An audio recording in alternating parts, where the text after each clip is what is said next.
আমি তাফসীর লিখেছি, আমি বুখারী শরীফের শারহ লিখেছি, তিরমিজি শরীফে লিখেছি, আমি লিখে দিয়েছি।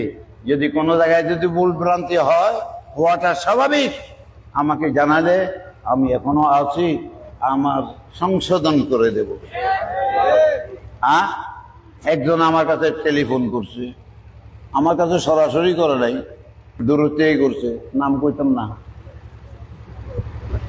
ভালো ওয়াজি আলেম। তো হুজুর, এক জায়গার মধ্যে রাদিয়াল্লাহ নাই শব্দ, কোরআন পাক বুখারী শরীফের মধ্যে রাদিয়াল্লাহ আছে, আপনি লেখেন নাই আপনার তাফসীরের মধ্যে। আমি কইলাম যে তুই আবার চা,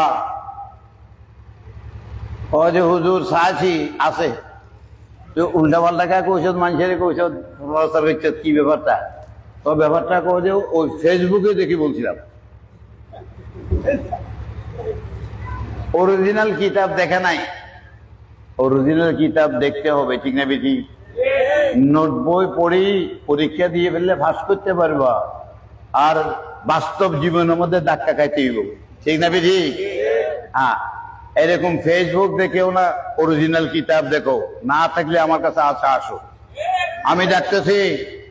কিন্তু আল্লাহ সব দেওয়ার জন্য দরজা খুলে রাখছে, ঠিক না বেটি? গুনার থেকে বাঁচাবার জন্য দরজা খুলে রাখছে।